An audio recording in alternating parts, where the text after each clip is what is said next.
Adelante, adelante.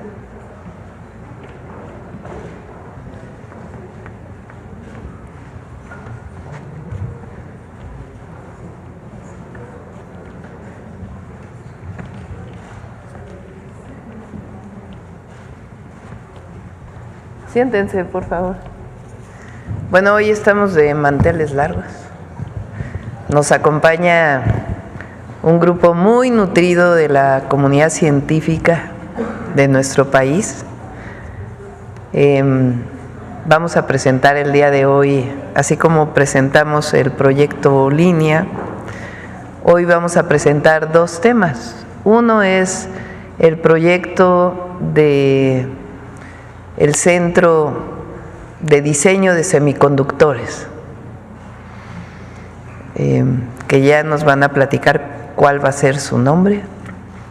Y después están aquí Raquel Buenrostro y el doctor Santiago Nieto. Santiago es hoy director general del Instituto Mexicano de la Propiedad Industrial y nos van a presentar una modificación que vamos a hacer a la ley de registro de patentes, que va a permitir el registro de más patentes, disminuir tiempos y varios temas que nos van a platicar. Entonces le voy a dar la palabra a la doctora Rosaura, secretaria de Ciencia, Humanidades, Tecnología e Innovación, y después al doctor Edmundo Antonio Gutiérrez Domínguez, coordinador nacional del proyecto de semiconductores, y después Raquel Buenrostro y Santiago Nieto, pero voy a presentar a todos los que están aquí. Orgullo Nacional, maestro Ramón Parra Michel, responsable en Guadalajara del Centro de Diseño. Alejandro Bautista Castillo, responsable en Puebla del Centro de Diseño. Alberto Sánchez Hernández, director general del INAOE, del Sinvestar, aquí me lo pusieron mal. David Sánchez de la Llave, director general del INAOE, ahora sí. Carlos Rubio González, director general del CIDESI. Cecilia Nogues Garrido, Instituto de Física de la UNAM. Leticia Torres Guerra, directora general del CIMAB. Alfonso Torres Jácome, responsable del Laboratorio de Semiconductores del INAOE. Celina Peña Guzmán, secretaria de Ciencias, Humanidades, Tecnología e Innovación de Puebla. Patricia Guzmán Velázquez, subsecretaria de Desarrollo Tecnológico, Vinculación e Innovación en Puebla. Cindy Blanco Ochoa, secretaria de Desarrollo Económico de Jalisco. Miguel Rocha Pérez, diseñador senior del INAOE. Y Rocío Jáuregui, Laboratorio Nacional de Materia Ultrafina e Información Cuántica de la UNAM. Bueno, vamos a dar paso a esta emocionante presentación. Adelante, Rosaura. Permiso, presidente. Buenos días todas y todas. Miren, le hemos puesto a este programa, en acuerdo con la presidenta, programa Kutsari. ¿Por qué le pusimos Kutsari? Porque quisimos utilizar una lengua originaria, por supuesto, y Kutsari quiere decir arena en purépecha. Y bueno, la arena es fundamental en este tema porque, por ejemplo, el silicio es uno de los materiales importantes en este trabajo para crear los dispositivos y pues está en la arena. Entonces, este es el sentido de la palabra. No se concibe la comodidad de la vida diaria sin dispositivos electrónicos que utilicen semiconductores. Ese es un tema de suma relevancia para la industria y la economía, y aunque se antoje meramente tecnológico, su desarrollo proviene de la física cuántica y se dispara con el nacimiento del transistor bipolar de contacto de punto de 1947, inventado por los físicos estadounidenses John Barden, Walter Brattain y William Shockley, quienes obtuvieron el Premio Nobel de Física en 1957 por sus investigaciones sobre la conducción eléctrica controlada mediante semiconductores. Este primer transistor es el ancestro de la electrónica moderna que reemplazó a los tubos de vacío conocidos como bulbos, que seguramente ya ustedes no los conocieron. Se trata de un... se decía, se fundió el bulbo y era un lío.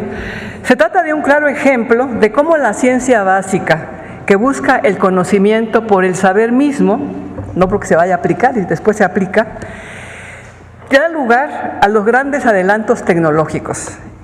Por ello, este gobierno impulsará el avance por igual, tanto de la investigación, básica en este caso, que pongo de ejemplo, como de innovación de base científica tecnológica, pero también de las humanidades, porque son indispensables, por ejemplo, en este campo, para entender los cambios que se producen en la forma en que aprendemos, pues amplían nuestras capacidades cognitivas y de percepción, pero también afectan el medio ambiente, la economía, las relaciones sociales. Y eso tenemos que analizarlo desde una perspectiva filosófica, desde la ética. Por eso el nombre tan largo de la Secretaría, que está integrado esta forma de ver la ciencia, la tecnología, las humanidades y la innovación. Por la importancia que tiene el tema de estos dispositivos, este es uno de los proyectos estratégicos que la doctora Sheinbaum ha encargado a la nueva Secretaría. Precisamente tratamos de fortalecer la cadena de valor de semiconductores en el país. Este tema fue iniciado desde hace 2 años por la Secretaría de Economía del gobierno del presidente Andrés Manuel López Obrador. México cuenta con una experiencia de más de 40 años en el diseño de dispositivos semiconductores o chips, como se les conoce. Y esta capacidad no está limitada a tecnologías antiguas u obsoletas. Nuestras instituciones como el CINVESTAB, el INAOE, el CIMAB, la UNAM, el Politécnico, la Universidad Veracruzana, entre otras, son capaces de diseñar incluso los dispositivos más modernos, los que tienen los teléfonos celulares o las computadoras. De hecho, en algunos de estos laboratorios, además de diseñar, se fabrican ya algunos chips como memorias, sensores, dispositivos de control, de potencia, amplificadores de audio y muchos otros, como también microprocesadores incluso. Pero esto es a nivel de prototipos, es a nivel de laboratorio. Lo que tenemos que hacer hoy es que en una segunda etapa sería el escalamiento industrial. El proyecto cubrirá varios aspectos. Proponer un marco legal y normativo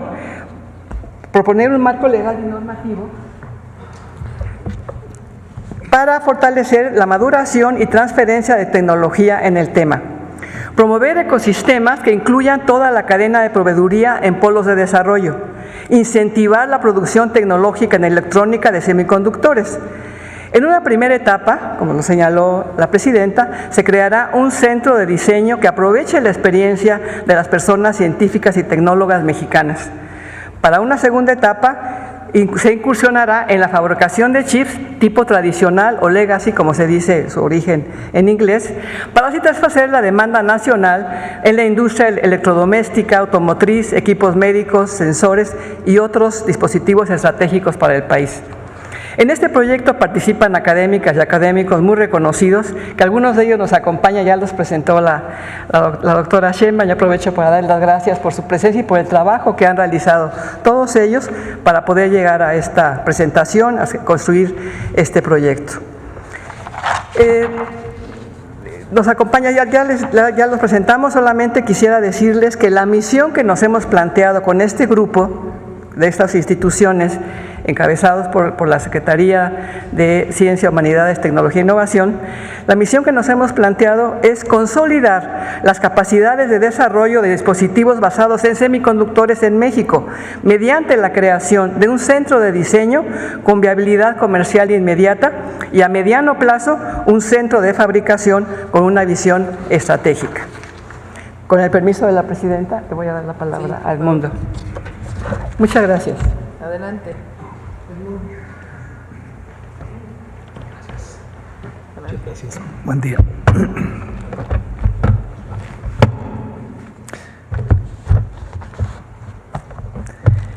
Voy a hacer uso de la tecnología para no quedarles mal.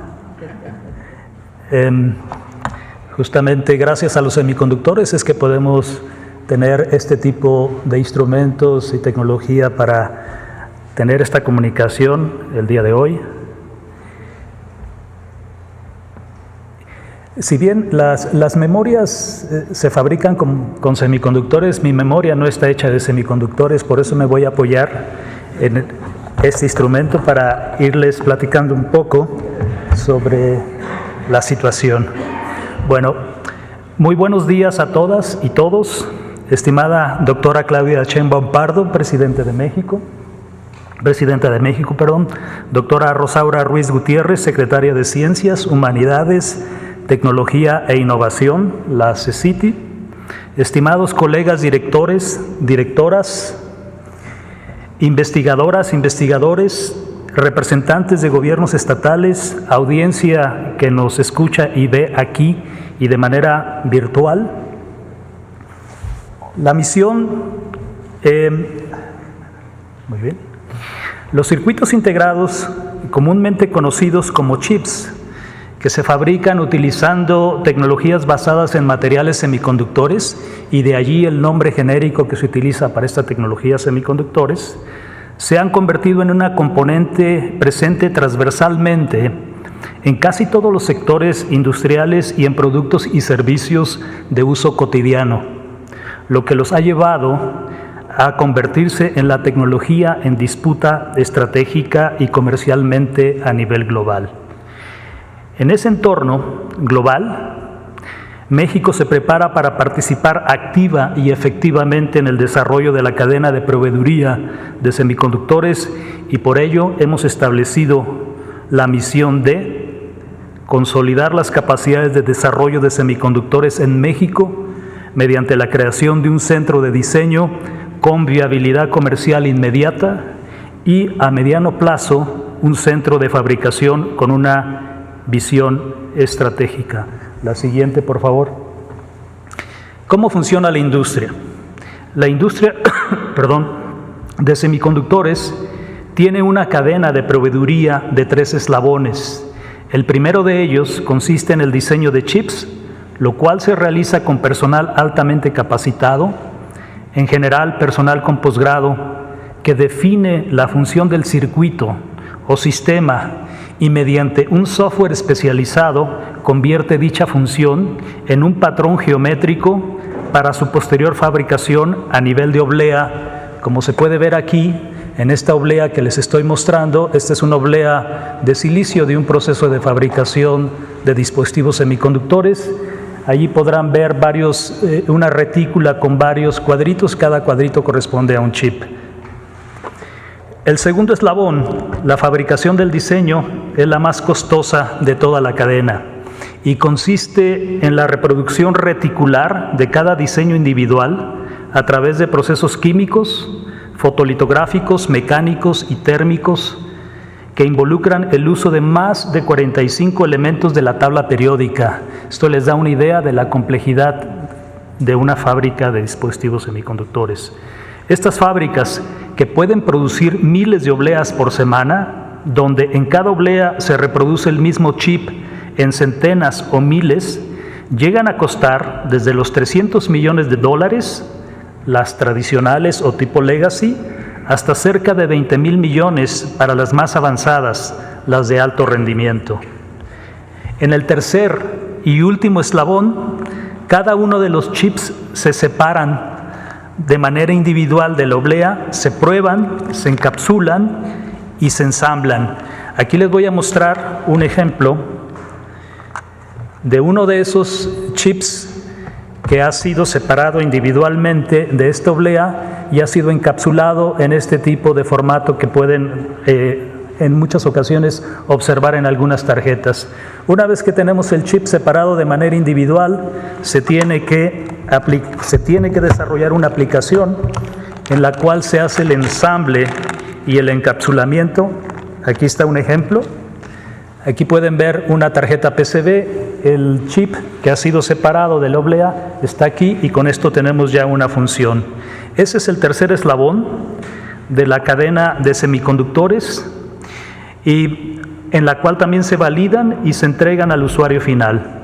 Este eslabón, afortunadamente en México ya se encuentra desarrollado en parte por el sector industrial y de ello hay ejemplos en la frontera norte, occidente y otras regiones. como referencia para poder situarnos en el contexto global de los semiconductores.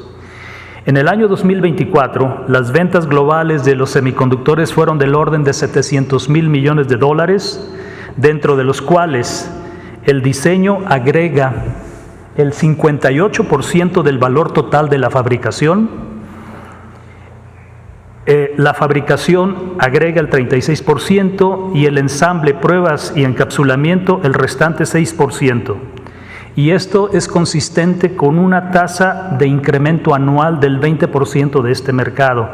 Allí podrán ver entonces que uno de los grandes eslabones de gran valor económico e intelectual es el diseño, y por esa razón empezamos en este proceso en México con el diseño de circuitos integrados, aprovechando, como ya bien se dijo, la experiencia de más de 40 años que se tiene en México en diferentes centros de investigación y universidades.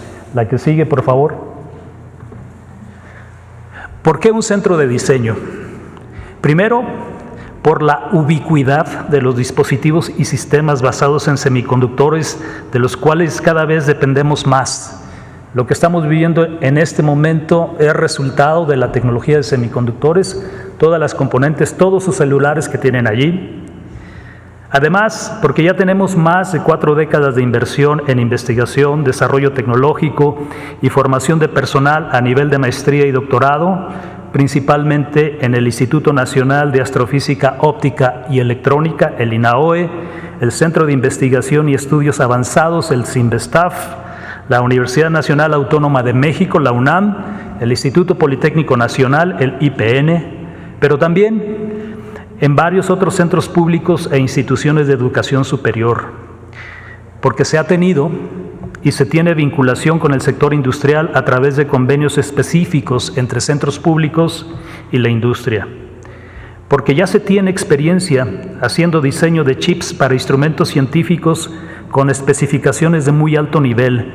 Ejemplo de ello son los instrumentos para los observatorios astronómicos o la instrumentación para detectar partículas de alta energía en el CERN en Suiza, lo cual prueba la competitividad global del diseño mexicano.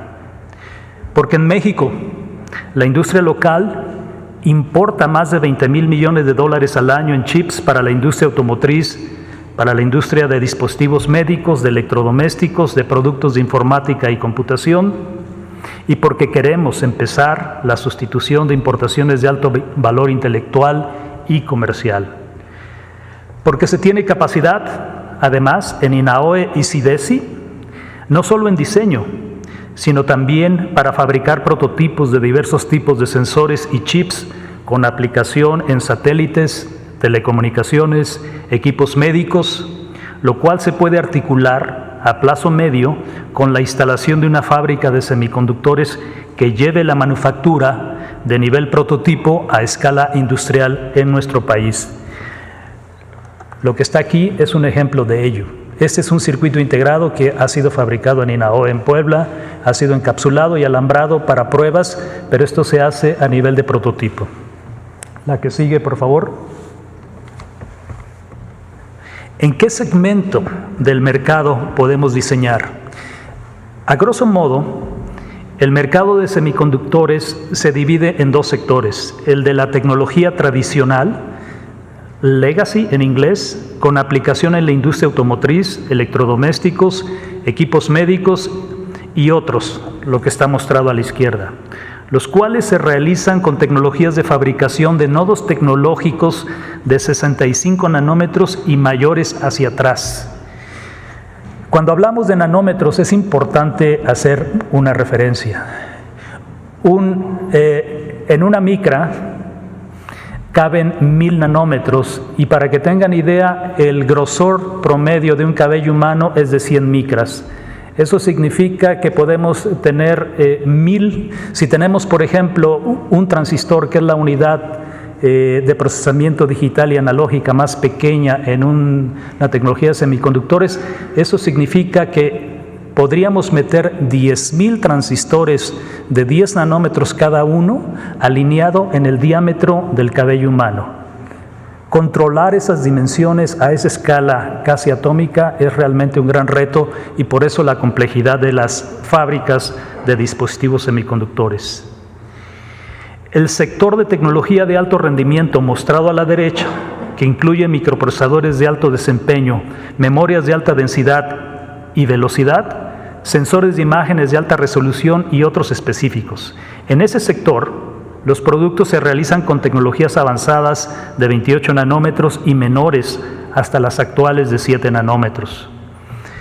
Es necesario mencionar que las tecnologías de fabricación tradicionales son menos caras que las tecnologías de fabricación de alto rendimiento y por ello es comercialmente relevante la capacidad de diseñar sistemas de relativo alto rendimiento con tecnologías tradicionales. En pocas palabras, sacarle jugo al conocimiento y la tecnología, que eso es algo que en México, en este campo particular, se hace muy bien. En México, las y los diseñadores han mostrado capacidad para diseñar en todo el rango de tecnologías disponibles y por ello el Centro de Diseño se enfocará en una primera instancia en proporcionar soluciones para el mercado local del sector tradicional, pero también para el global. Y cuando se tenga el centro de fabricación en México, entonces hará diseños que se realizarán en México enfocados a satisfacer las necesidades del mercado local con la intención de cubrir a nivel nacional los 3 eslabones hacia el año 2030. El centro de diseño, además de su capacidad para diseñar, está desarrollando un programa de capacitación acelerada de diseñadores, con lo cual se busca no solo consolidar el centro, sino proporcionar servicios de capacitación a otros centros de diseño, tanto del sector público como del privado. Y aquí quiero mencionar que ya tenemos noticia y tenemos petición de varios estados de la República para iniciar este programa de capacitación acelerada. Quiero hacer mención especial al apoyo que estamos recibiendo y recibiremos en esta primera etapa de los gobiernos del Estado de Puebla y Jalisco para la instalación de las unidades en Puebla y Guadalajara de este centro de diseño, al interés manifestado por otros estados para hacer lo mismo y, por supuesto, al decidido apoyo del Gobierno Federal de México. La que sigue, por favor. ¿Cuál es la estrategia? Para el desarrollo del plan de semiconductores en México hemos establecido como estrategia, primero, la elaboración de una política pública que dé sustento al programa para el desarrollo de la industria de semiconductores alineado con el Plan México. Esto incluye, como ya se mencionó en la misión, en una primera instancia para el año 2025, la creación del Centro de Diseño de Semiconductores Público con apoyo del Gobierno Federal y de instituciones académicas como el INAOE, Sinvestaf, UNAM, IPN, centros públicos y otras instituciones de educación superior. Consideramos que el centro de diseño estará consolidado en el año 2027. Toma tiempo porque estamos hablando de una tecnología de competitividad global. En una segunda instancia, hacia mediados del año 2026, la definición del modelo de fabricación de semiconductores más apropiado, es decir, considerar una empresa pública, privada o mixta. En este caso se está considerando una iniciativa del sector privado para montar una fábrica en México, la cual podría iniciar operaciones en el año 2026 y consolidarse hacia el año 2029. Y finalmente, cuando alcancemos la consolidación en los eslabones de diseño y fabricación, completar el tercer eslabón de ensamble, pruebas y empaquetamiento, con lo cual habremos establecido los 3 eslabones de la cadena de proveeduría de semiconductores hacia el año 2030. La que sigue, por favor.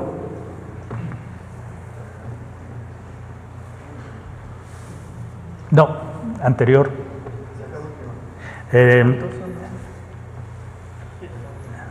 Muy bien, bueno, déjenme terminar entonces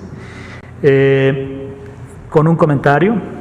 La sociedad humana tiene un comportamiento cíclico marcado por acontecimientos dramáticos, algunos, como las guerras o pandemias, o revolucionarios, otros. como los de la industria o los grandes descubrimientos. Este comportamiento cíclico viene acompañado por crisis o cambios económicos, sociales y políticos. En estos tiempos estamos pasando por otro de esos ciclos marcados por las disputas comerciales y políticas. Un ejemplo de ello es la guerra de los semiconductores. Los semiconductores se han vuelto un elemento ubicuo que está definiendo la forma en que la gente se comunica, en la que se realizan transacciones comerciales, la forma en la que se administran los servicios, y será un elemento importante para hacer uso eficiente de la energía, de la producción de alimentos y de la conservación de nuestro planeta.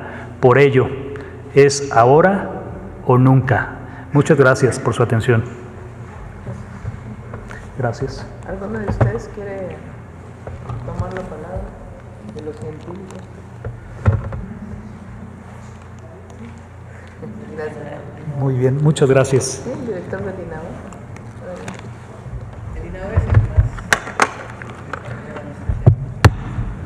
Adelante. Gracias. Buenos días, presidente. Bueno, buenos días a todos. Realmente no venía preparado para mencionar, pues hablar de este tema, pero bueno, sí quiero decir que pues en el INAO estamos muy agradecidos. Es un honor y un privilegio la confianza que nos brinda pues, la secretaria de Ciencias, Humanidades e Innovación, el Gobierno de la República. Yo lo que puedo mencionar es que haremos todo lo que está en nuestras manos para corresponder la confianza que nos han brindado, y pues trabajaremos fuerte para que todo este plan que se ha elaborado con un equipo liderado por el doctor Edmundo Gutiérrez pues llegue a buen fin, y realmente México en un futuro relativamente cercano forme parte importante de la carrera de semiconductores a nivel mundial. Gracias.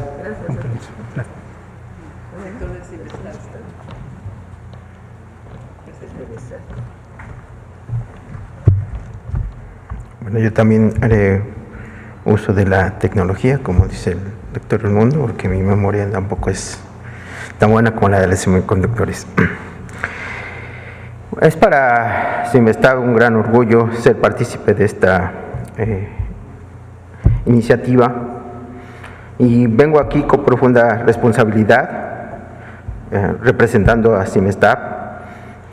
Como director general de CIMESTAB, nos honra mucho participar del lanzamiento de este centro de diseño, un proyecto de suma importancia, ¿no?, para nuestra nación, hacia la autosuficiencia tecnológica y la competitividad global. Este centro representa un audaz paso adelante hacia el desarrollo estratégico del país. Durante más de 6 décadas, CIMESTAB ha participado en el desarrollo de ciencia y tecnología, en ciencias duras especialmente, y en los últimos 40 años en semiconductores. Desde finales de la década de los 80, nuestra unidad en Guadalajara, aquí tenemos representante al doctor Parra, ha sido pionera en el desarrollo de estos circuitos impresos o chips, formando profesionales altamente capacitados y formando empresas innovadoras en el sector. Este centro de tecnología de semiconductores, que se encuentra ya en la unidad Guadalajara de CIMESTAB, ha colaborado también con empresas nacionales e internacionales, ofreciendo servicios desde el diseño de PCBs y sistemas electrónicos. Esta historia de innovación y colaboración posiciona a la CIMESTAB como un actor clave en esta iniciativa nacional. El Centro de Diseño de Semiconductores, esta experiencia que usará la experiencia de CIMESTAB para fortalecer su participación en este centro para México. Este esfuerzo es crucial porque la industria de semiconductores se ha convertido en un sector fundamental para la economía global, como ya lo ha manifestado el doctor Edmundo, impulsando la innovación en áreas como la inteligencia artificial, la robótica, la Internet de las cosas y la automatización. Reconociendo el creciente o la creciente demanda global de semiconductores, México está en la posición para convertirse en un actor clave gracias a su ubicación global estratégica y a su creciente infraestructura y desarrollo. Nuestra visión es clara: establecer en México como líder en el diseño de innovación de semiconductores, y Sinvestap, usando toda su experiencia y capacidad acumulada en estos 40 años, pondrá todo su empeño para que este proyecto sea un éxito total. Agradezco que nos hayan sido considerados y muchas gracias. ¿Listo? Raquel y luego Santiago. Con su permiso, Presidenta. Para no repetirme mucho con Santiago, voy a permitirme hacerme un poco de ámbito general. Como dijo la secretaria Rosaura, desde hace 2 años empezamos visualizando que semiconductores podría ser un sector estratégico. Estábamos viendo el tema de todo lo que es la relocalización de las industrias. Nosotros sabemos que la tercera parte del déficit comercial de México es de electrónicos.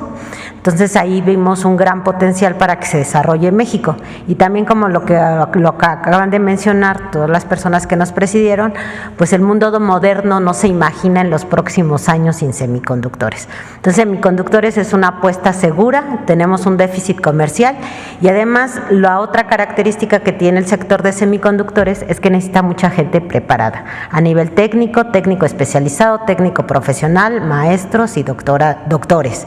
Entonces, esto también ofrece una buena parte de empleos de alto nivel para los mexicanos. Entonces, por eso se consideró como un sector que podíamos empezar estratégico, y que agradecemos muchísimo a la doctora que le está dando a la presidenta un gran impulso como un sector estratégico. Para esto se requieren impulsar varias cosas y aprovechar las ventajas comparativas de México. Una de las grandes ventajas comparativas de México son sus instituciones públicas y sus centros de investigación. Si bien es cierto, no existe la comercialización que nosotros quisiéramos de transferencia de tecnología en México, y que es lo que tenemos que ir construyendo, lo que sí existe una fuerte formación muy sólida de ingenieros, de doctores y de maestros en estas materias. Si nosotros comparamos a México con otras partes del mundo, lo que le llaman las carreras STEM, por sus siglas en inglés, que son ciencias, tecnologías, ingeniería y matemáticas, México destaca. En México hay más ingenieros, por ejemplo, que en Alemania, que fue una potencia durante años, destacó como los mejores ingenieros del mundo. Y también por cantidad de población, pues si nos comparamos, por ejemplo, con Brasil, también tenemos mucho más ingenieros egresados en México que en Brasil. Entonces, esto le da una gran oportunidad a México para desarrollar industria que requieran este tipo de profesiones. Si le agregamos la experiencia que han tenido estos institutos de mucho tiempo, como lo mencionó el doctor Edmundo, que tienen casi 4 décadas trabajando en materia de semiconductores, pues esto da una gran oportunidad y representa, digamos, tierra fértil para desarrollar esta industria. Y esta industria tiene que abarcar pues muchos sectores del gobierno y del Estado mexicano, y también del propio país, porque también mucha participación del sector privado. Se han desarrollado varias cosas en paralelo. No solo se cambiaron planes de estudio a nivel media superior y superior, se generaron y ampliaron carreras, se promovieron más disciplinas relacionadas con programación, con sistemas, inteligencia artificial, manejo de base de datos, minería de datos, pero también ingenierías, y también ya existen las carreras de semiconductores. Entonces se ha hecho un esfuerzo que se ha trabajado con este equipo de investigadores que han participado también en la modificación de planes de estudio para ir perfeccionando también la preparación de nuestros estudiantes. También se ha trabajado con el sector privado para también vayan viendo inversiones, y ahorita pues es el lanzamiento del primer centro de diseño. Como lo mencionó el doctor Edmundo, pues el diseño del semiconductor es la parte intelectual más compleja y requiere de gente muy preparada, y que es de lo que nosotros tenemos mucho en México. Entonces, por eso es importante el lanzamiento del día de hoy, porque lo que hace es potenciar las capacidades existentes en México y finalmente llevarlas y ponerlos pues al servicio también del propio país, y que empiece a generar también ingresos. Entonces se desarrolló la parte académica para formar jóvenes, pero también se está desarrollando los centros de diseño, y la otra parte viene es cómo hacemos esto un rentable para el pueblo mexicano, para México, para el gobierno. Entonces tenemos que comercializar, digamos, esa transferencia de tecnología, sacarle provecho y que realmente esto tenga una rentabilidad para todos y todas. Y por eso también viene acompañado de modificaciones en la ley de la industria, bueno, de la propiedad industrial.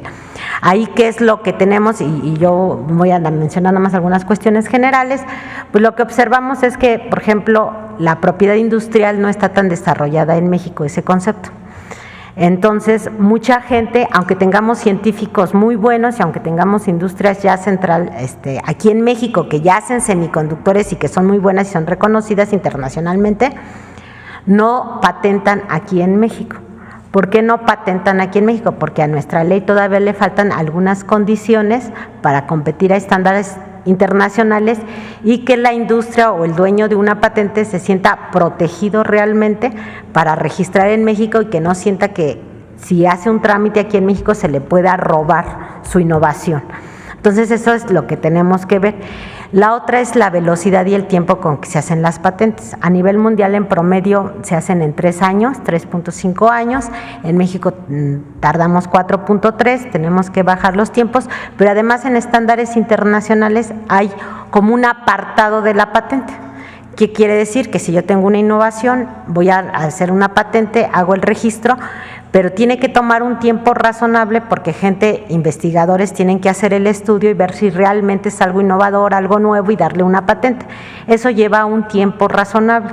En ese tiempo, lo que puede suceder y que mucha gente le preocupa es que alguien se adelante, haga el registro y en alguna otra parte del mundo y en otra parte del mundo se reconozca antes su innovación y que pueda resultar un plagio, ¿no? Entonces lo que se hace es también se proponen modificaciones a la ley para ponerla a los estándares internacionales, que es decir, que haya como un derecho de apartado. Es decir, yo desde que voy y hago mi innovación, en ese momento queda registrado y tengo un periodo de 12 meses para que en ninguna parte del mundo lo puedan registrar como una innovación y no se robe. Entonces eso ya, en lugar de ir a patentar a otras partes del mundo, porque mucha gente aquí en México va al extranjero, pues que se haga aquí en México. Entonces ahí ya voy a seguir le voy a dar la palabra a Santiago para que termine de platicarles las otras modificaciones.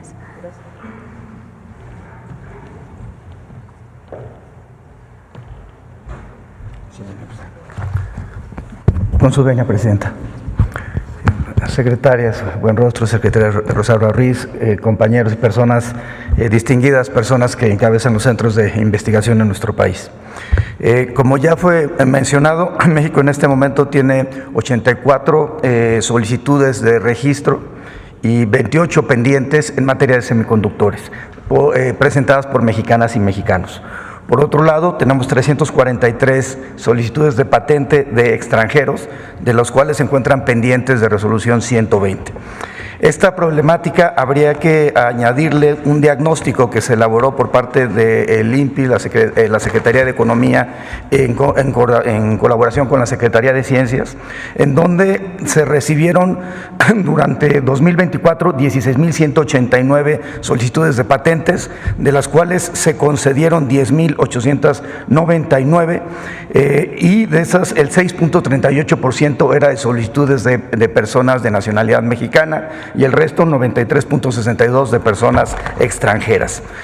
Gracias a la instrucción que recibimos de la presidenta Claudia Sheinbaum, hemos logrado incrementar el récord histórico de patentes mexicanas, 695 en el año 2024. Sin embargo, evidentemente falta mucho por hacer. Encontramos que falta una cultura de patentamiento, ya se está trabajando en las modificaciones reglamentarias con la Secretaría de Ciencias, Humanidades, Tecnología e Innovación, y también estamos pensando en estas modificaciones normativas.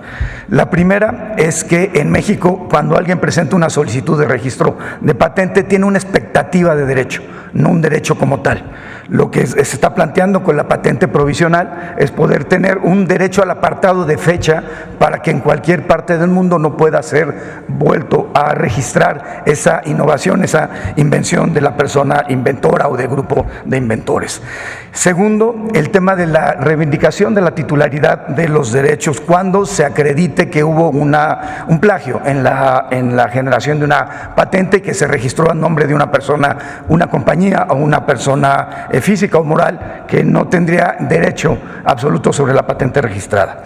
En ese contexto, de manera paralela, se está trabajando con la Consejería Jurídica, con la Secretaría de Economía, que encabeza el secretario Marcelo Ebrard, para la generación de un consejo consultivo que permita generar la transferencia tecnológica de la cual ya se ha hablado, con integrantes del sector empresarial, del sector académico, de personas científicas, y que puedan generar esa transferencia de la tecnología de las patentes hacia el empresariado, tanto a nivel mexicano como a nivel internacional. Por supuesto, tenemos un tema importante de patentes. China genera 1,5 millones de patentes al año y tiene 15,000 examinadores. Por supuesto, la realidad de China es distinta. En México estamos trabajando ya con la Secretaría de Ciencias, Humanidades, Tecnología e Innovación para poder, a través de algún tipo de contrato, ya sea del INPI o sea del Sistema Nacional de Investigadores, poder generar que personas con una cláusula de confidencialidad puedan examinar las 48,000 patentes que se encuentran pendientes de análisis de fondo en nuestro país. Y bueno, finalmente tenemos ya un procedimiento acelerado de patentes de personas mexicanas para lograr esta transformación en ciencia y tecnología que ha planteado nuestra presidenta, la doctora Claudia Sheinbaum. Es cuanto, presidenta. Présteme su semiconductor, por ahí su chip. El otro, el chiquito.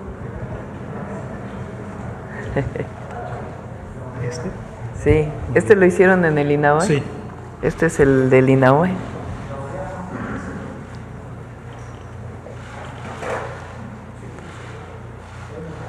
Bueno, estos son dos temas muy importantes.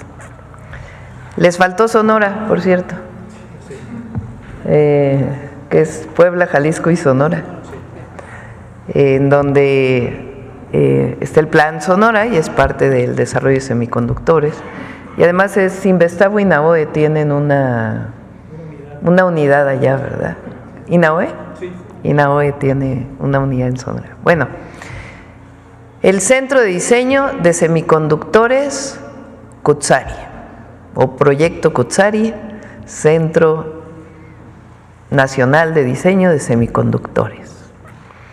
Es la unión de muchos científicos, desarrolladores tecnológicos, de instituciones públicas de educación superior, que van a poner toda su inteligencia, diseño, creatividad para generar nuevos diseños de semiconductores. Estos pues tienen que patentarse. Entonces vamos a acelerar todo el proceso de patentes para que puedan venderse, combinarse con la empresa pública, con la empresa privada, para el desarrollo, que no solamente se quede en el diseño, que ya sería suficiente, porque entonces está patentado por una institución de educación superior y sus investigadores y puede comercializarse. O puede incorporarse a una empresa pública, privada o mixta para una línea de producción de semiconductores. Es algo muy bueno para el país. Ya hay mucha investigación en México.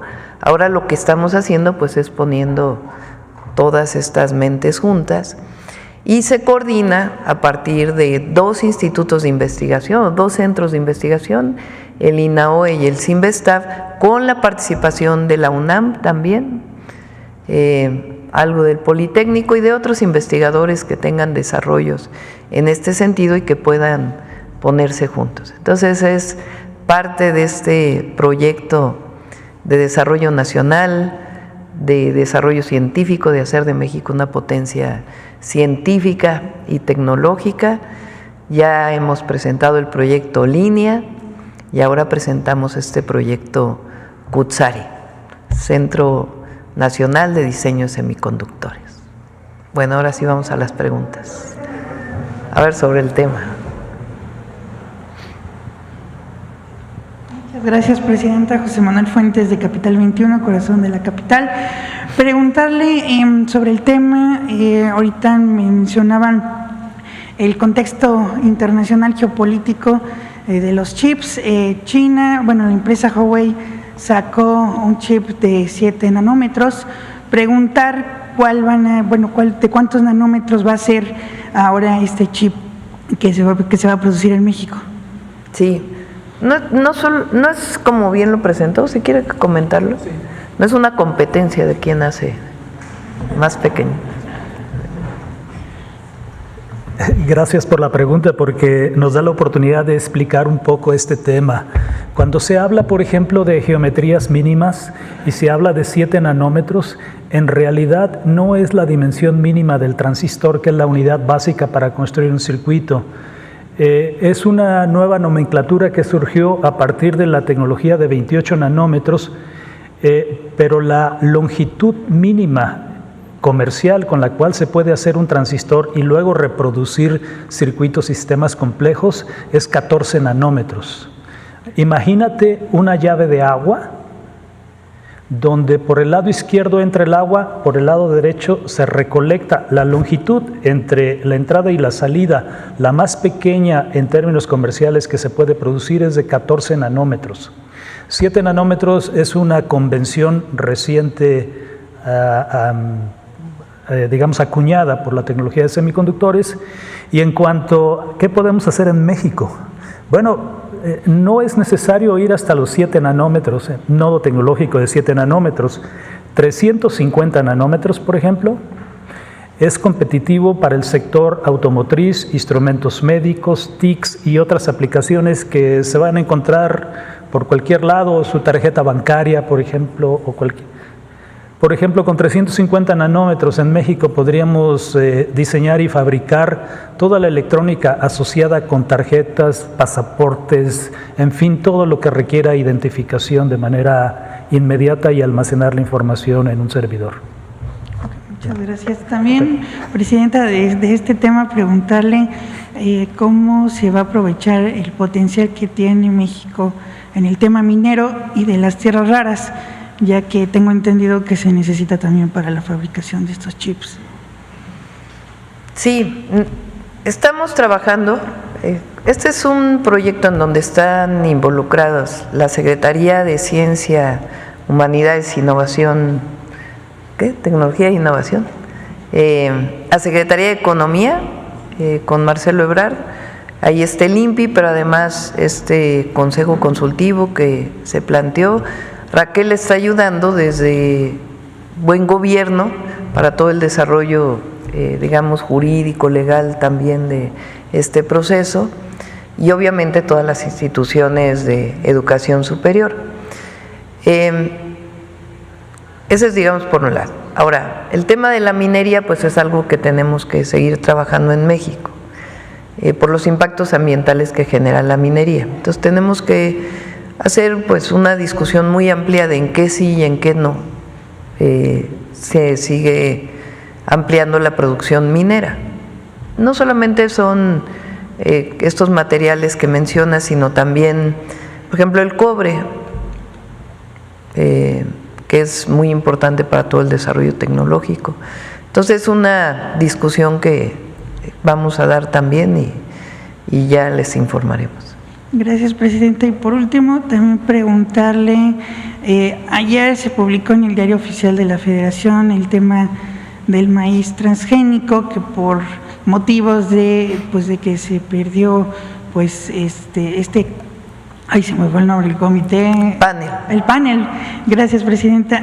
Como se perdió el panel, pues se va a tener que pues resarcir lo que se publicó en 2023. Preguntarle qué va a hacer su gobierno, si va a buscar otro panel o... No, vamos a cambiar la Constitución, por eso es la reforma constitucional. El día de hoy, perdón, hay una reunión, ¿se acuerdan que aquí salió con la pregunta de la compañera de Contralínea, por qué se sacaba el nombre de organismo genéticamente modificado y solo quedaba transgénico? Entonces, hay algunos compañeros y compañeras de pues este trabajo histórico que se ha hecho de Sin Maíz no hay país, que tienen algunos planteamientos de la reforma que se envió al Congreso. Entonces, el día de hoy hay una reunión con el secretario Sader, Medio Ambiente, Rosaura, para platicar con este grupo, este equipo, para tener la certeza pues de que se esté enviando adecuadamente esta reforma, que todos estemos de acuerdo y pues que sea constitucional el que los transgénicos, que no se pueda sembrar maíz transgénico en nuestro país. Muchas gracias, presidente.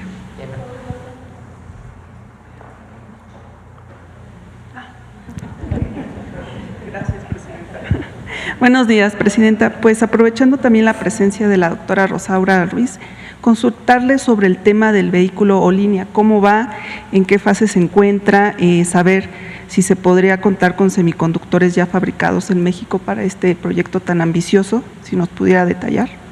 Pues va avanzando, ahí vamos a ir presentando cada 15 días a lo mejor estos proyectos y los avances.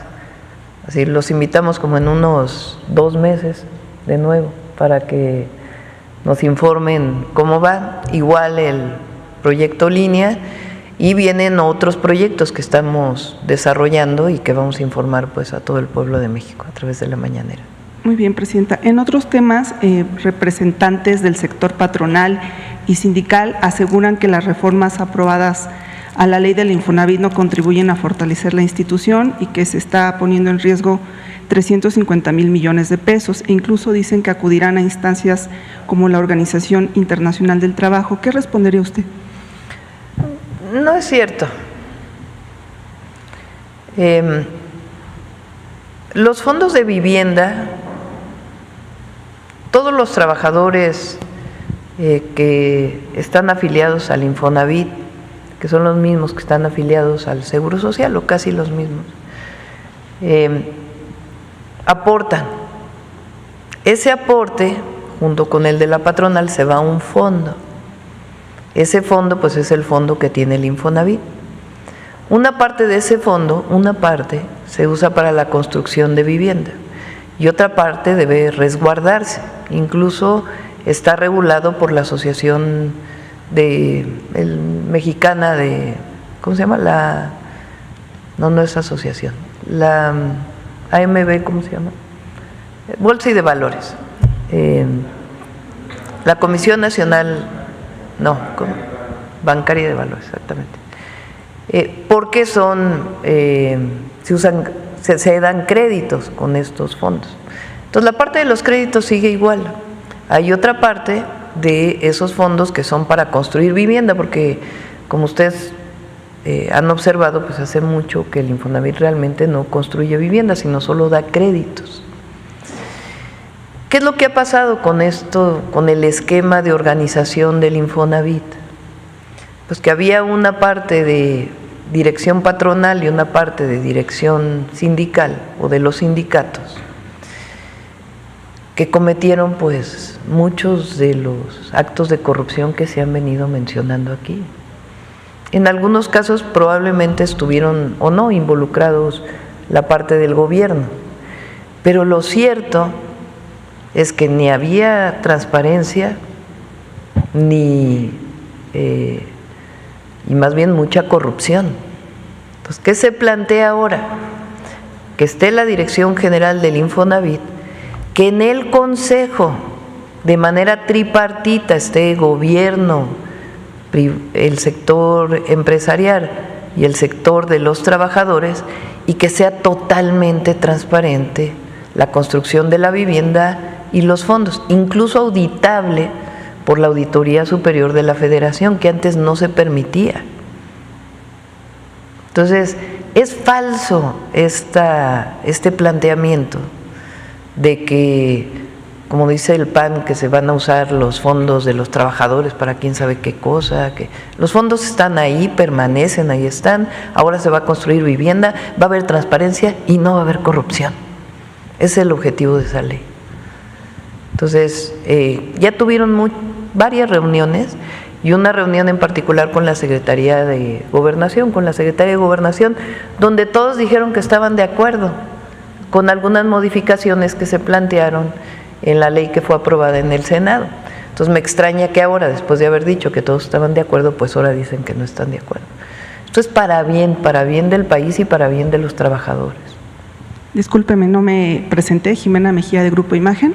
Y por último, preguntarle, en el diálogo con el presidente de Estados Unidos, Donald Trump, ¿hubo alguna solicitud de su parte por mayor participación de la DEA en las investigaciones y presencia en el país? Y si no fue así, si lo solicitara en un futuro, ¿usted lo aprobaría? No. Colaboración, coordinación con todo el gobierno de los Estados Unidos. Eso es lo que estamos pidiendo. Ahí tienen agencias, distintas agencias pero lo que pedimos es coordinación, colaboración. Imagínense que yo haya pedido más presencia de la DEA en nuestro país. No, lo que hablamos fue de la coordinación. Y realmente el resultado fue muy bueno, porque ya habló el doctor de la Fuente con el Departamento de Estado, con el secretario del Departamento de Estado, Marco Rubio. Tuvieron una conversación, por lo que me informó el doctor de la Fuente, para ver cómo va a ser estos grupos de coordinación. Entonces, va a haber buena coordinación, va a haber buena colaboración, siempre en el marco de nuestras soberanías y del respeto a nuestros países. Le agradezco. Ya les vamos a estar informando. Sí, adelante. Presidenta, qué gusto saludarla. Buen día a todas y todos. Mi nombre es Juan Carlos Sagredo, soy reportero de SICER, vengo del estado de Jalisco. Presidenta, Jalisco es el estado número 1 en la industria de semiconductores en México. Concentra actualmente el 70% de las empresas del sector. Este liderazgo no ocurrió de la noche a la mañana, es algo que viene desde los años 70 del siglo pasado. ¿Cómo estará participando Jalisco en este proyecto que acaban de anunciar?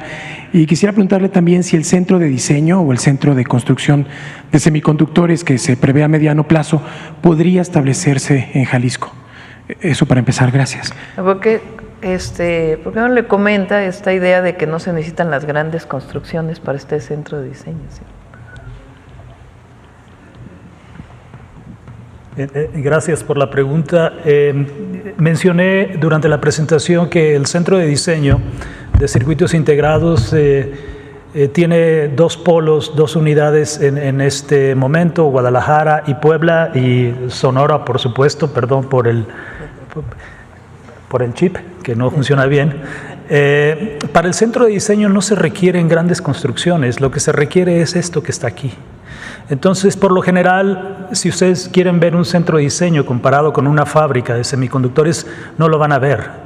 Lo que van a ver es una sala con ciertos acondicionamientos donde la gente se sienta a utilizar un equipo de cómputo de aplicación específica y empezar a hacer sus diseños, simulaciones y generar los archivos para que después sean transmitidos a una fábrica donde se manufacturará el diseño. Entonces no se requieren de grandes obras en términos de ingeniería civil o algo así.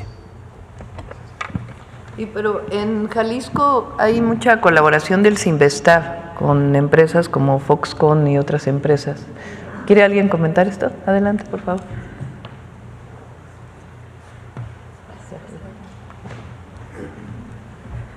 Buenos días, con su venia, Presidenta, y agradeciendo toda la colaboración que llevamos a cabo. Soy Cindy Blanco, Secretaria de Desarrollo Económico del Estado de Jalisco, y comentarles que, bien lo decías, el 70% de la industria de semiconductores del país está en el Estado de Jalisco, y es interesante que el 90% de la etapa, se habló de 3 etapas, el doctor Edmundo Gutiérrez hablaba de 3 etapas, 3 eslabones. Hoy Jalisco tiene 2 de esos 3, que es la etapa de diseño y la etapa de ATP, con la llegada de una empresa que es ASC Group, que recientemente anunció su llegada al Estado. ¿Cómo lo vamos a hacer? Pues al estilo Jalisco, como lo dice el gobernador Pablo Lemus, que por cierto le manda un saludo, Presidenta, y básicamente eso significa que estamos trabajando bajo el liderazgo del doctor Ramón Parra desde el CINVESTAB, de la mano de universidades, de la iniciativa privada que ya está instalada.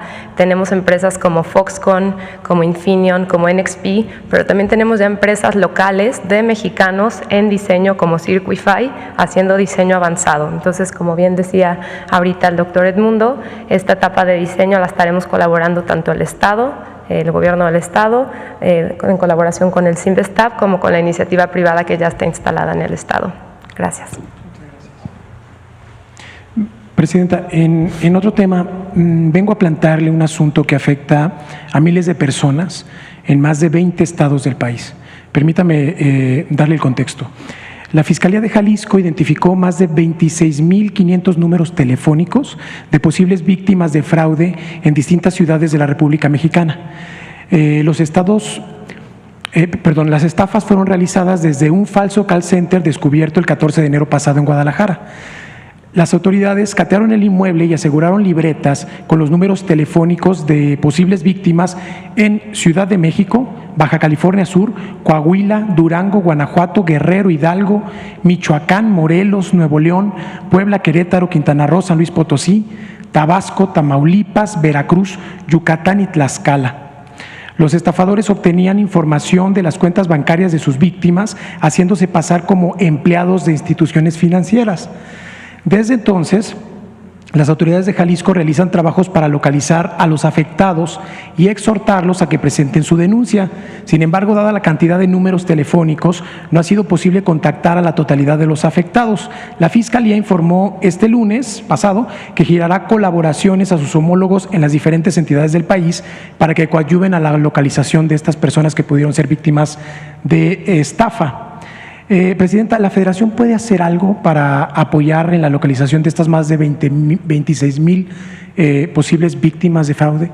Sí, por supuesto, que se ponga en contacto con, pues apoyar, digamos, en la investigación, no solamente la localización de las víctimas, sino ellos saben, pues el gobierno de Jalisco, la Fiscalía con su autonomía y obviamente lo que tengan que ver con la seguridad, porque hay varias instituciones, no solamente la Secretaría de Seguridad, que se pongan en contacto con el equipo, con el Gabinete de Seguridad del Gobierno de México y, por supuesto, la colaboración.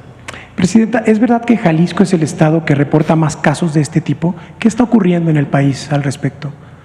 Bueno, cuando fui jefa de gobierno se hizo una detención muy sonada de varios call centers en la ciudad, vinculados con extorsión, con fraude, con préstamos que se hacían y después llamados posteriores para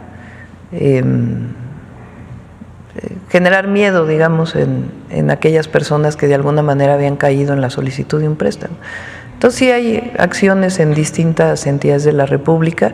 Hay que juntarlas para poder compartir información y tener mayores resultados. Finalmente, Presidenta, ¿cuándo regresa a Jalisco y qué temas estaría viendo en su próxima visita? Muchas gracias. Ya, pronto. Vamos a ir este fin de semana, vamos a Hidalgo a inaugurar un centro, un hospital, no un centro de salud, ¿no? Del ISSSTE. Y vamos a Michoacán ahora, el sábado, sobre temas del campo. El viernes en la tarde entregamos fertilizante, el sábado también vamos a entregar fertilizante, los fertilizantes gratuitos, y en la tarde en Michoacán vamos a las tiendas del bienestar, que ya las tiendas de ICONSA se están convirtiendo en tiendas del bienestar con un esquema distinto. vamos a ir a supervisar. Y el domingo es el evento de la Marcha de la Lealtad, aquí en la Ciudad de México, en el Castillo de Chapultepec. Sobre el tema, sobre el tema. Gracias, corazón. Gracias, Presidenta. Muy buenos días a todas, a todos, a todos. Liliana Noble de Pulso Saludable. Presidenta, sobre la colaboración con el mercado, hay empresas globales como Intel o Micron o Micron. ¿Estarían estas empresas interesadas, se han acercado con ustedes para ver si hay algún tipo de colaboración cuando esta casa de diseño ya esté en funcionamiento? Esa sería mi primera pregunta. De hecho, gracias. como bien mencionó la Secretaría de Economía de Jalisco, el Sinvestav, hay colaboración ya de diseño de semiconductores, no solo en Jalisco, en distintos lugares de la República, pero en particular en Jalisco con el Sinvestav. El INAOE también tiene sus propias experiencias de vínculo con la iniciativa privada. Ahora lo que queremos es juntar a las instituciones públicas que se dedican a esto, particularmente Sinvestav, INAOE, que son, digamos, quienes más lo han desarrollado, aunque está aquí también el Instituto de Física de la UNAM, para poder pues tener un potencial mucho mayor de desarrollo de la creatividad y el desarrollo científico de nuestro país y fortalecer este esquema de patente. La patente le da la certeza a quien inventó un proyecto de que va a poder siempre llevar, digamos, la marca, la patente de quien lo desarrolló, que nadie más pueda robarse esa idea, ese desarrollo tecnológico, ese desarrollo científico, ese nombre. Entonces, no solamente es que se patente, sino que esa patente incluso se pueda comercializar. Imagínense lo que podría llegar al Sinvestav de recursos económicos, a una institución pública o al INAOE o a la UNAM o a otras instituciones, al POLI, de acelerar el proceso de patente que se pueda comercializar, sea con empresas mixtas o empresas privadas, y que ese recurso de la patente y lo que tengan que pagar por la patente regrese a la institución pública, pues te permite todavía potenciar de mejor manera ese desarrollo. Entonces, por eso van juntos, por eso quisimos presentarlo juntos, es el desarrollo de este centro de diseño y al mismo tiempo acelerar el proceso de patente. Presidente, y en ese sentido, ¿considera usted que esta creación de este centro de desarrollo de y diseño de semiconductores van a estrechar estos lazos, esta interacción comercial entre los socios comerciales más importantes del país y también enaltecer este llamado nearshoring de las empresas? Pues, como bien explican aquí, los semiconductores están hoy en, pues, prácticamente cualquier cosa cualquier desarrollo tecnológico que utilicemos, desde lo más pequeño hasta lo más grande. Entonces, sí, la idea es que México no solo adquiera o no solo se instalen en México empresas que usan semiconductores, sino, si ustedes se acuerdan, en el Plan México uno de los objetivos pues es que la cadena productiva se desarrolle en nuestro país. Pero queremos que eso se involucre con el desarrollo científico y tecnológico de México. Y que no todo lo que se produzca en México venga de patentes de fuera. Pasa mucho, lamentablemente, de desarrolladores mexicanos, de científicos mexicanos que se van a otros países, allá patentan, y lo que queremos pues es impulsar el desarrollo científico y tecnológico, la innovación en nuestro país, para que esté involucrada también, y no solo con la empresa nacional, sino la empresa internacional, que México puede decir este chip que se desarrolló en una institución de educación superior, de investigación, pues es parte, fue un mexicano quien inventó la televisión a color. Sí. Entonces, ¿por qué no nosotros podemos impulsar el desarrollo científico y tecnológico en México. Sí requiere tiempo, no es un asunto de un año y al otro año está todo lo demás. Los países le ha tocado tiempo, pero nosotros no tenemos por qué cerrarnos esa posibilidad, que además nos da una enorme soberanía y riqueza en el desarrollo de nuestro país. Entonces ese es el objetivo con Olinia, con semiconductores y otros desarrollos tecnológicos que estamos planteando. Y también hay que decirlo, ya lo vamos a presentar, porque una parte es el desarrollo tecnológico, pero la otra parte también es el desarrollo del conocimiento, en historia, en filosofía, que también es fundamental, que a lo mejor no se muestra en una patente, pero sí en el desarrollo del conocimiento y de la recuperación también de nuestra memoria histórica. Presidente, y una de las utilidades que tienen justamente los semiconductores es para los asistentes cardíacos, los marcapasos. CIDESI, una de las empresas de esta secretaría, tiene desarrollos muy interesantes sobre medidores de glucosa, tiras reactivas para quien vive con diabetes mellitus.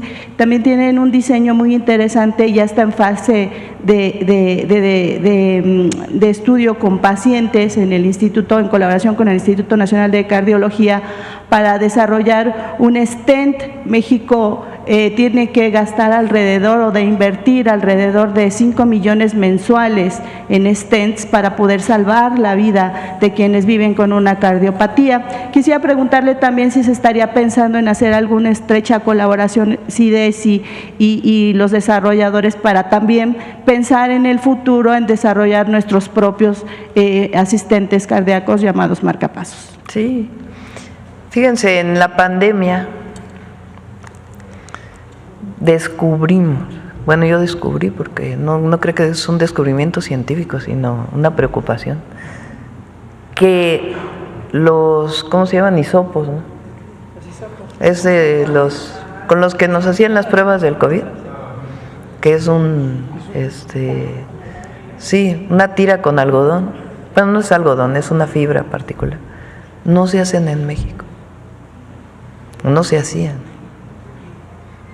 O sea, dependíamos.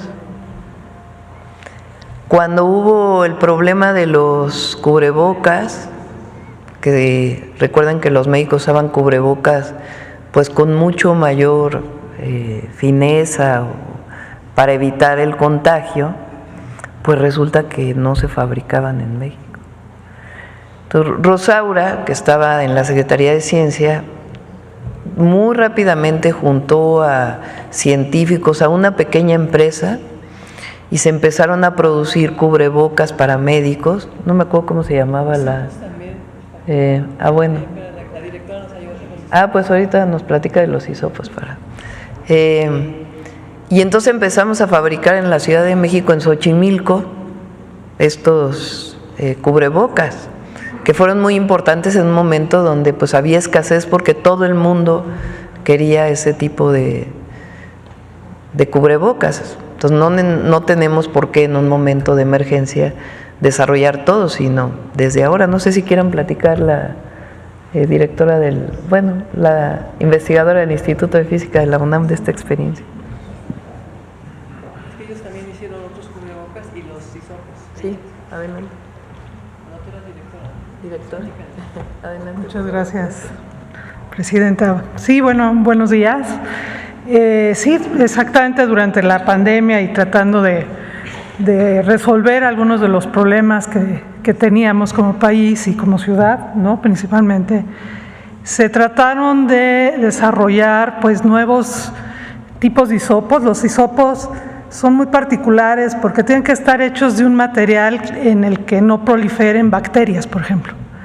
Entonces, están hechos de materiales particulares y desde la UNAM nos dedicamos a diseñar diferentes tipos de hisopos porque tienen que ser flexibles, no se deben de contaminar y se realizaron por medio de impresión de 3D. Con esto se hicieron también hisopos para uso infantil, que tampoco existía en el mercado, y pues como ustedes de seguro lo sintieron, pues no es algo muy adecuado para un niño, ¿no? Si no es para un adulto, pues mucho menos para un niño o niña, y eso fue uno de los desarrollos que se hicieron. También se hicieron los cubrebocas, como dice aquí la doctora Ruiz y la doctora Sheinbaum. Los cubrebocas necesitan, así como hablamos de nanómetros hace poco, estos virus, el virus del coronavirus, tiene un tamaño de nanómetros muy pequeñito, y entonces se necesitan materiales capaces donde la gente pueda respirar, pero que no pueda transitar el virus. Entonces se necesitan diferentes tipos de capas para que esto suceda. Y aquí fue muy interesante porque desde el Instituto de Física también desarrollamos una metodología nueva como para medir qué tanto transmite un cubrebocas o una mascarilla, qué tipo de partículas pueden pasar o no a través de microscopios electrónicos donde podemos ver cosas muy chiquitas. Y bueno, como esos hubo otros desarrollos. Gracias.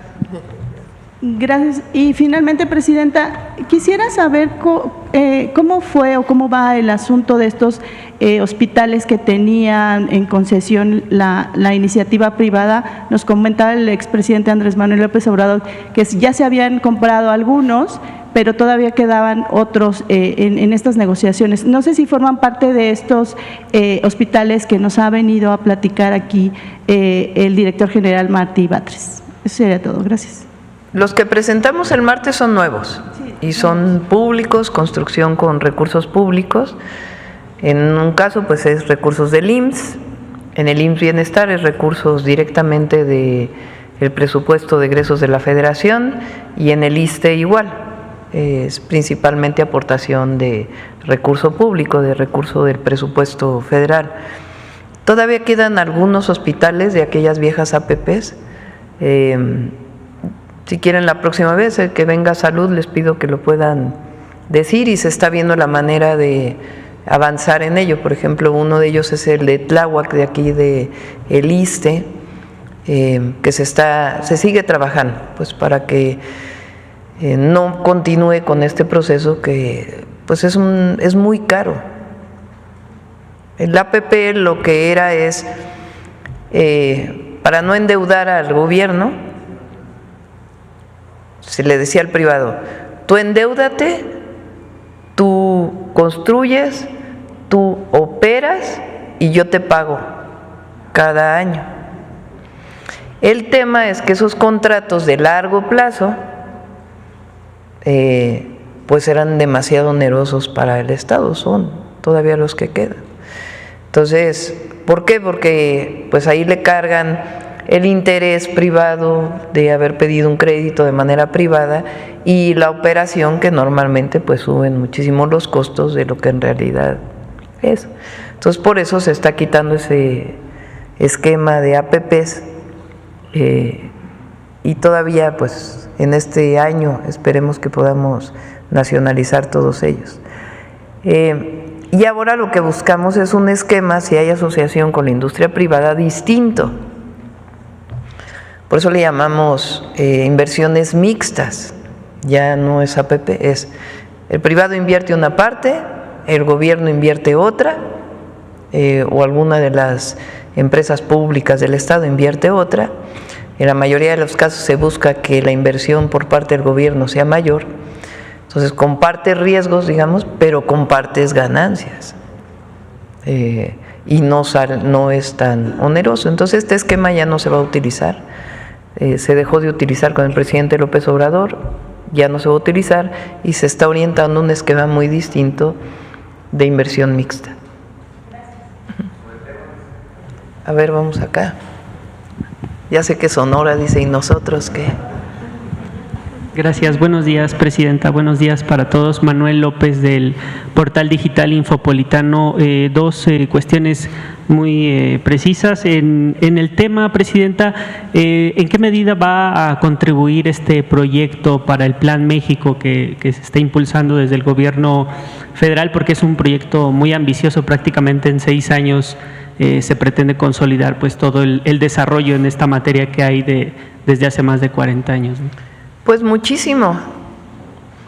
El Plan México tiene el objetivo de producir más en México, tanto con empresas, inversiones extranjeras que se instalen en México a partir de este modelo de desarrollo regional para nuestro país, como inversión nacional, ampliar las cadenas productivas, es decir, que no solamente se instale una maquiladora que trae todo de fuera, se fabrica aquí y luego exporta todo, sino que se instalen aquí y los materiales que se requieran, la producción intermedia que se requiera, pues se produzca en México, y lo que queremos es todavía más, que haya desarrollo científico y tecnológico en México que permita la producción pues de innovaciones de todo tipo en nuestro país. Entonces sí es parte del Plan México. ¿Y cuál sería el principal desafío a resolver a los científicos del instituto? ¿Cuál es el principal desafío que ustedes prevén para que se consolide este proyecto?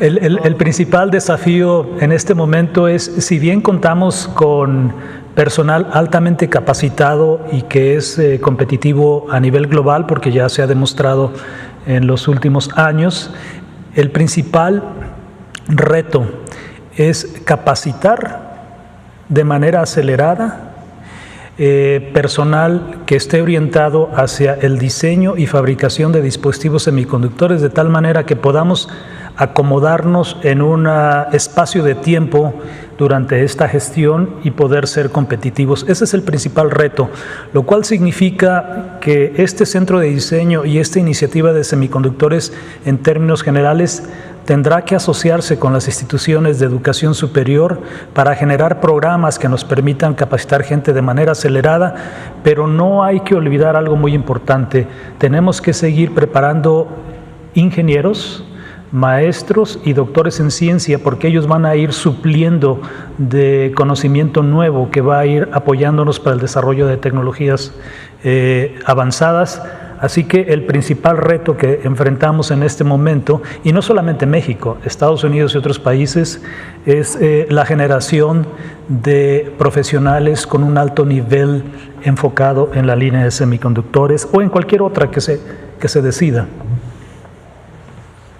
Presidenta, si me lo permite también, en el tema del Estado de México, recientemente usted tuvo una gira en la zona oriente como parte de estos programas que tienen en los 10 municipios prioritarios en esta zona.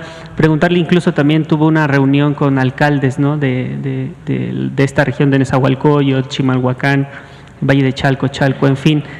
Ahí, ¿cómo va el proceso de estos proyectos y cómo van estas reuniones? Incluso los alcaldes ayer de Nezahualcóyotl, creo, y los Reyes de la Paz sostuvieron una reunión con agua, han tenido ciertas reuniones. ¿Cómo van esos proyectos? Y sobre todo, ¿hay alguna fecha ya estimada para que la población vea ya cristalizadas estas obras, digamos, las primeras piedras, etcétera? Estamos trabajando con 10 municipios del Estado de México de la zona oriente, los más poblados. Después vamos a ir incorporando a otros, y los que tienen la característica de que prácticamente todo el municipio es urbano. ¿Qué objetivo tiene el proyecto?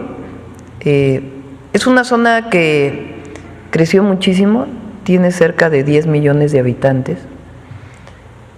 Creció en los últimos 30, 35 años de una manera, llegó a tener crecimientos poblacionales de 8% anual. Y el crecimiento poblacional no fue acompañado de servicios. Entonces, la mayoría de estos municipios tiene problemas de abastecimiento de agua potable, de drenaje, de pavimentación, de alumbrado público, es decir, lo básico del desarrollo urbano. Y además, pues problemas de tráfico, embotellamientos, más pues un transporte público que no opera de manera adecuada. Entonces lo planteamos con la maestra Delfina desde antes de entrar al gobierno, que por qué no hacíamos juntos un proyecto, un programa para esta zona. La idea es que los fondos sean municipales, estatales y federales. Ya tenemos un diagnóstico, lo está coordinando Armando Quintero, que está en el Instituto Municipalista, que está en la Secretaría de Gobernación. He estado trabajando con los presidentes municipales incluso antes de que tomaran posesión, porque ellos entraron el 1 de enero, la mayoría de ellos, a las presidencias municipales, y ya hay un diagnóstico y un avance de qué es lo que se tiene que hacer. Ahora pues hay que poner los recursos y hacer el plan para saber dónde empezamos, cómo empezamos y cómo seguimos avanzando. En eso es en lo que estamos trabajando ahora. Lo primero que hicimos pues fue informarle a la población con estos mítines, estas asambleas que hicimos el fin de semana pasado, y aprovechamos porque uno de los programas de vivienda, que es el de mejoramiento de vivienda, donde más lo vamos a hacer es en el Estado de México, en la zona oriente. Entonces aprovechamos para entregar ya los apoyos de mejoramiento de vivienda y expresar cómo vamos a ir avanzando.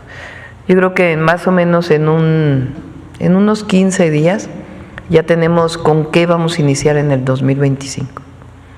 Okay. Y finalmente en el tema de dos municipios en específico, en Nezahualcóyotl, incluso recientemente hubo una gira ahí del director del IMSS, Zoé Robledo, con el alcalde de Nezahualcóyotl, porque ahí hay la necesidad de un hospital de alta especialidad. Los habitantes tienen que incluso viajar hasta la ciudad de Toluca, ¿no? Algunos para recibir atención, ¿no? En la Ciudad de México. Y en el tema de Chalco, ahí hay pues pendiente la construcción de un colector, de una solución final al tema de inundaciones, ¿no? Entonces, no sé si esos dos proyectos también estén incluidos. Sí, lo de Chalco ya se está trabajando, son recursos que vamos a poner nosotros para pues avanzar muy rápidamente antes de la época de lluvias. Y en esa se está viendo el hospital de Zaragoza, que se cayó con el sismo del 2017, atendía principalmente Iztapalapa y a Nezahualcóyotl. Entonces, ahora el hospital que se está haciendo en Zaragoza tiene menos camas que el original, por distintas razones. Ahora hay una nueva normatividad distinta a la anterior, etcétera. Entonces, el objetivo es ver cómo se van a complementar. Entonces, estamos trabajando en ello. Entonces, son servicios urbanos, pero también salud, educación. Rosaura está trabajando en las escuelas Rosario Castellanos, Mario Delgado con Tania en las escuelas preparatorias que van a quedar en la zona oriente, que por cierto lo que anunciamos el lunes, que también es algo muy bueno, ya lo vamos a traer aquí a la mañanera, porque es cómo vamos a fortalecer la educación media superior, particularmente en el Valle de México, y desaparecer el examen del Comipems. Entonces, quedó ahí, como fue el mismo día del acuerdo con el gobierno de Estados Unidos, no se le dio tanto impulso, entonces ya lo vamos a traer aquí para que se conozca.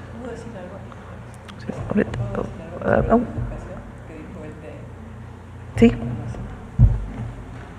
Es que el reto que mencionabas es fundamental, el formar más personas que tengan estos niveles de preparación, desde pequeños además. Y, por ejemplo, estamos trabajando en ello con la SEP, con la Secretaría de Educación Pública, en la educación dual. En los países que tienen este desarrollo, que han logrado estos avances, desde que los chicos están en bachillerato, participan también como complemento de su educación en empresas. Entonces, los que quieren dedicarse a la parte tecnológica pueden tener parte de sus créditos en una empresa. En México hay muy poca experiencia en este tema, en el tema de la educación dual, pero lo estamos desarrollando. Particularmente decía el secretario de Educación, Mario Delgado, citó hace poco una reunión muy importante donde empresarios y nosotros, todos las universidades, los institutos de la Secretaría, etcétera, acordamos hacer esa parte de desarrollo de educación dual, desde bachillerato, pero por supuesto también en licenciatura, posgrados, para que inclusive doctores puedan también completar su formación en investigación con la parte tecnológica, con la parte técnica. Entonces, estamos trabajando de una manera integral, o sea, además de generar esta parte de desarrollo económico, tecnológico, con base científica, también en la parte educativa. Ahí tenemos que fortalecer esta relación y lo estamos haciendo. Gracias. Cerramos ya. Nos toca Mujeres en la Historia, hoy es jueves, Noemí. Con permiso, Presidenta. Muy buenos días a todas y a todos. Hermila Galindo decía que el voto de las mujeres era de estricta justicia, y yo, siendo profesora normalista, debe ser de estricta justicia que reivindique y que use este espacio para hablar de una importante maestra, Eulalia Guzmán, quien la siguiente semana, 12 de febrero, nace en 1890 y muere en un enero de 1985, es decir, hace 40 años. Vivió 94 años, una vida dedicada a la docencia y a la historia y a otras causas. Conozcamos su historia. La conciencia mágico-religiosa del antiguo hombre de México lo sumerge en un mundo incorpóreo y lo mantiene en íntima unión con seres que forman ese mundo, dioses y fuerzas. Esta unión mística o contemplativa, mitad terror, mitad amor, le hace sentir el ritmo del cosmos y vibrar al compás mismo de él. La normalista zacatecana Eulalia Guzmán Barrón tenía 40 años cuando ingresó a la Universidad Nacional Autónoma de México para hacer la maestría en Historia y convertirse en una de las primeras arqueólogas e investigadoras de códices y documentos prehispánicos de México. Ahí conoció al arqueólogo Alfonso Caso, quien la invitó a colaborar en la exploración de Monte Albán. En su tesis de grado de maestría, reconocía, entre otras cosas, que este es el carácter fundamental del arte indígena, porque es mágico y religioso. Por eso es rítmico, estilizado, ornamental y simbólico. El interés de Eulalia por la historia y la arqueología surgió unos años antes, en 1926, cuando la Fundación Alemana Alexander von Humboldt le otorgó una beca para especializarse en ciencias de la educación en la Universidad de Berlín y en la de Jena. Y además de viajar por Alemania, Eulalia pudo visitar Grecia y Constantinopla. En 1934 fue nombrada jefa del Departamento de Arqueología del Museo Nacional. Eulalia Guzmán publicó diversos artículos en el Boletín del Museo Nacional, en los que dio a conocer los resultados de sus exploraciones arqueológicas, entre las que se destacaron las que realizó en la Mixteca Alta de Oaxaca, en Chiapas y en Morelos. Eulalia Guzmán también realizó trabajos históricos con los códices y los documentos antiguos resguardados en la Biblioteca del Museo Nacional. En 1936 fue comisionada por la Secretaría de Educación Pública para buscar antiguos documentos mexicanos en bibliotecas y archivos en Berlín, Viena, Londres, Oxford, Copenhague, Bruselas, Milán, Florencia, Bolonia, Roma y el Vaticano. Permaneció en Europa hasta abril de 1940, recopilando una importante cantidad de fuentes sobre el México prehispánico. Vivió por temporadas en Alemania e Italia, donde también pudo constatar el estado de vigilancia, la degradación social y la crueldad del nazismo, que denunció en su libro Lo que vi y oí. Además de sus intereses académicos, Eulalia Guzmán siempre tuvo inquietudes políticas y sociales.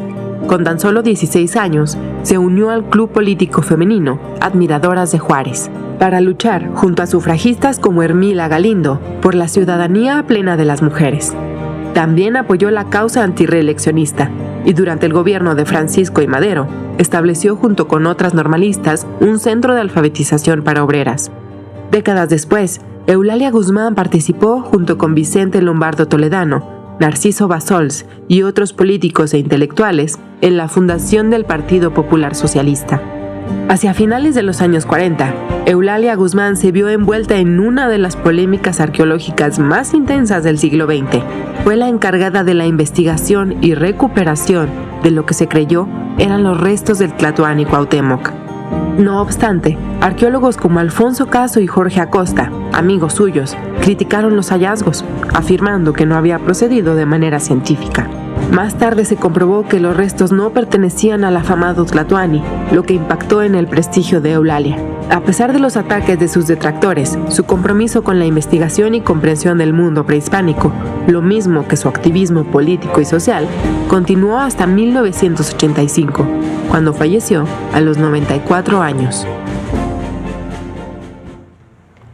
Así es, maestra normalista, también dio clases en la Escuela Nacional de Maestros, fue jefa de las campañas de alfabetización impulsadas por José Vasconcelos con la reciente creada Secretaría de Educación Pública, fue enviada a Estados Unidos a trabajar sobre los métodos pedagógicos, regresa y toda esa innovación la convierte en inspectora de escuelas primarias y de enseñanza primaria y normal, es decir, toda una vida que trató de evitar con Huerta, no la recibe, pues el asesinato de Francisco I. Madero, y Eulalia junto con su maestra y otras mujeres se encargaron también de recuperar el cuerpo de Madero y además de todo, pues congregarse en su tumba para que no se viera afectada, ella congregada a través del grupo Admiradoras de Juárez, así es que involucrada en muchas causas y sin duda una gran maestra en la historia de la educación de nuestro país. Muchas gracias y excelente día.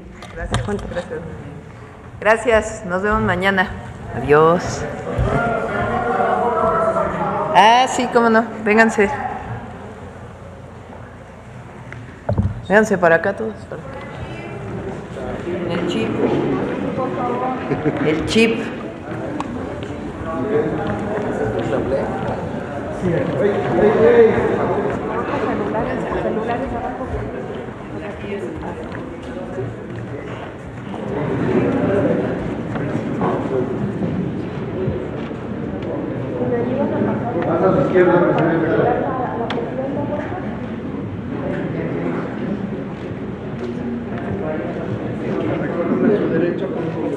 Muchas gracias.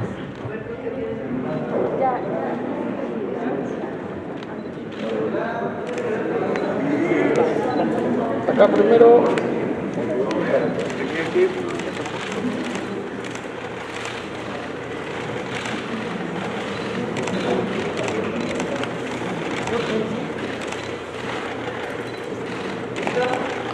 Gracias.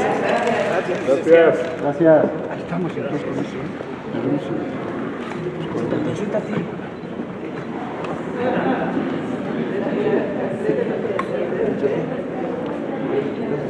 Mañana nos vemos.